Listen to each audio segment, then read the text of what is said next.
After That Thing Called Love and 22 years, Tuhin A. Sinha is ready with his third novel, Of Love and Politics. Here we are in conversation with the author. So Tuhin, hi. Tell us, what is Of Love and Politics all about? Well, as you can make out from the name, it's about love and it's about politics. How are the two together? Well, I mean, they sound dichotomous, but they're not as dichotomous as they sound. Well, on the face of it, it's a love triangle. It's a story about relationships between three young Indian politicians. But as you dig deeper, you'll realize that it's more about the impact that ideological differences create on personal bonds and relationships. Sounds interesting, because I cannot imagine our politicians having a love affair between themselves. Well, anything is possible. That's what storytelling is all about. You just test the limits, and you just try to figure out what's possible and what is possible within the realm of imagination.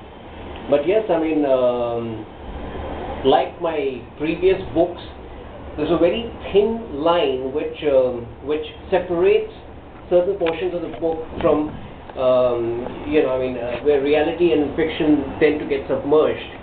So I would say that the book takes into account many real incidents which have taken place in recent years in India, political developments, social developments, but again, those form a very interesting backdrop. The story remains a story about relationships, a story about these three young people, Aditya Singh, Rajesh Ranjan, and Chaitali Das Gupta. Do you mean to say that you have tried to explore some non-fiction parts as well, like some true incidents which have actually happened in our Indian history, and you have tried to analyze them? No, see, like I said, invariably, when two people in a relationship have strong ideological moorings, have strong convictions about the political parties or the political ideologies they support, it becomes inevitable for the relationship to at some point bear the brunt of intense differences which arise between those two people, resulting out of differences between the way they think on those issues. Now, this is a phenomena where, unfortunately, we are vaguely aware of, but we don't quite tend to acknowledge. Now, with Of Love and Politics, what I've done is I've just tried to make this phenomena livable for the characters in my book. For example, if, let's say, Aditya Singh, who's the Congress MP in my book, and Chaitali Sen, who is the CPIM activist in my book, if they constantly think differently about two issues, it becomes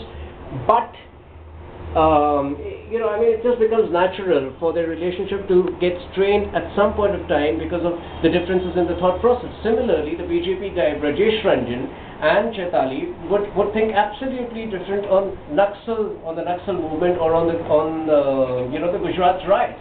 When those two people are in a relationship, it becomes quite obvious that at some point of time, when they're getting up together, when they're eating together, when they're going out together, the conversations that they have between them on political issues is bound to affect the bond between them. That's what the book studies. But yes, that's what the book gets into. But yes, in its own way, in the way that that my writings have been with my previous two books, I've tried to get into something bigger. The book tends to fix responsibility. The book tends to probe and dig deeper into some of our biggest political failures in the last 63 years. Mm-hmm. I mean, this book is aimed to educate the younger generation at some level, because there's a lot of ignorance about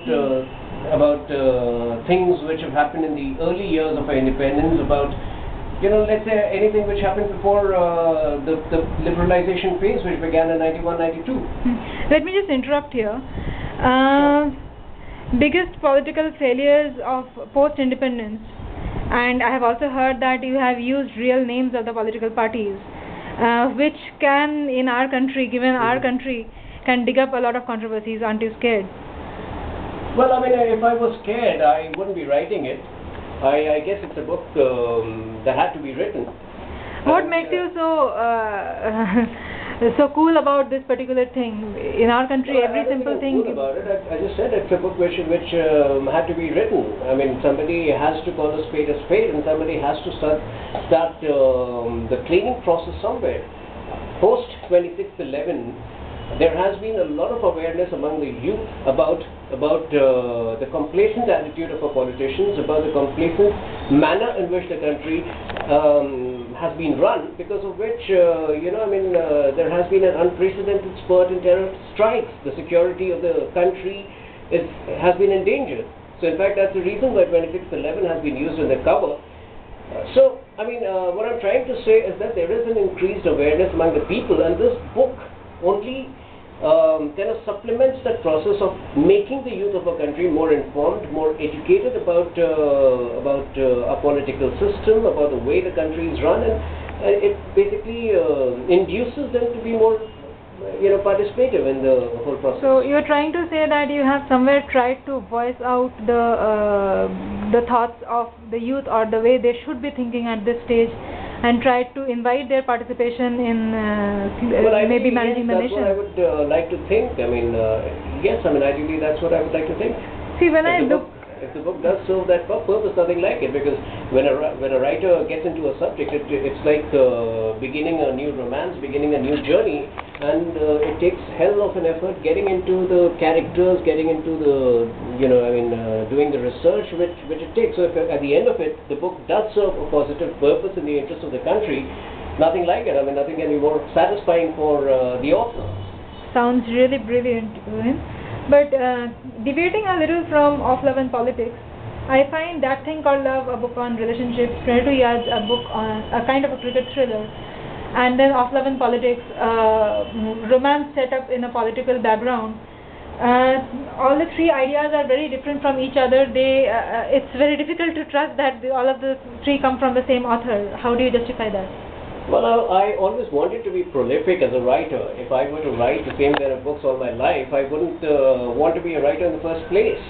So I think the challenge really is to take up a completely new subject and to pull it off, which I've managed to do with my second book, and which I ideally would want to happen with my third book. If I can pull this off, I think that only would give me the confidence to approach a completely new subject with my fourth book.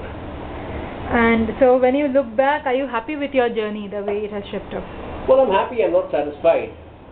That's what I'm tending to keep saying all the time. So I'm happy, but I'm not satisfied, because when you're satisfied, you kind of lose a lot of the enthusiasm, a lot of the zeal to keep working on new subjects. So yes, I would say I'm happy, but I would still not want to be satisfied. So what kind of work can we expect from Tuhin Sinha in the days to come to see you satisfied? Absolutely newer stuff, books which are different from the ones that you have seen so far, which you've read so far. And I can just tell you one thing: I would keep surprising my readers, I would keep providing them new stuff, and I just hope I don't disappoint them in future. And any new project you are working upon? Any new book that we can expect? I'm working on two books at the moment. One is called The Autobiography, which is again which has a political backdrop, but which again is very different from the present book of Love and Politics.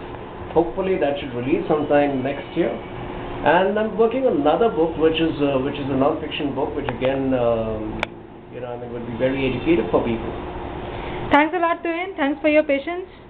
That's Tuhin Sinha with his third novel, Of Love and Politics.